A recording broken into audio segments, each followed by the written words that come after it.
You're watching TVC News at 10. Earlier, we brought you some reports about the impact of the closure of the land borders on Nigerians and the commendation coming from poultry farmers in Ogun State about the exercise. Joining us now for more on this is Public Affairs Analyst Olabode Oseni. We're looking at the significance of the border closure. Many thanks for joining us on TVC News at 10.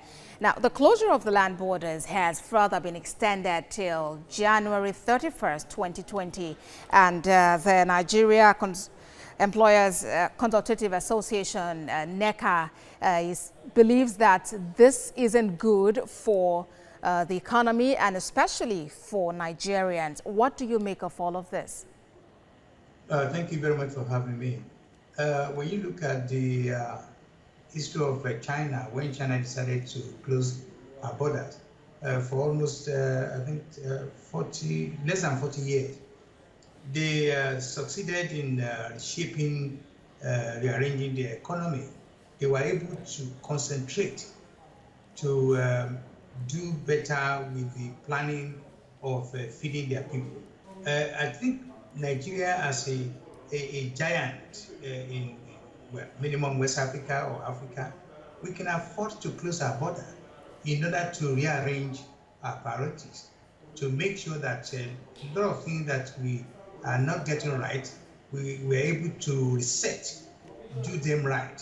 So what I'm trying to say here is for another 2, 3, 4 months is not too long.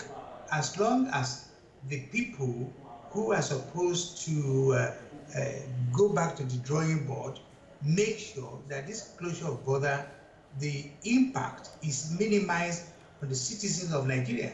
All right. As it stands at the moment now, this doesn't seem to be going well with as our neighboring countries. For instance, in Ghana, we have the Ghana Union of Traders associations crying out against this. They are complaining about the fact that some of their trucks are locked up in Nigeria and Benin Republic. And we saw a move by them some time ago, closing up some shops, citing some relevant laws in their country. Does this seem to be affecting our relationship with neighboring countries? Well, if in any form or shape, I'm sorry. America president will say openly, America first, Nigeria first. We have to do what we have to do to make sure we get a lot of things right. There are so many things that are wrong in our country. This is an opportunity to define, to go back to the drawing board or go to our neighbors and say, these are terms and conditions.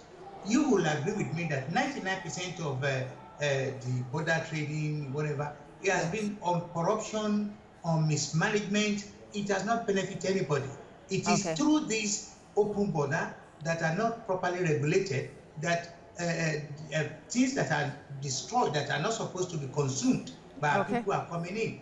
We also are not making enough money from border. Our border is so porous. So this time around, if Nigeria has the courage to say, you know what, I want to address all these anomalies, so be it.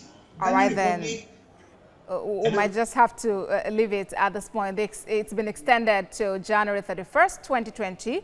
And people look forward to Nigeria actually harnessing all of the benefits that can come from this process. Olabode Oseni is a public affairs analyst. Thanks for joining us at this time.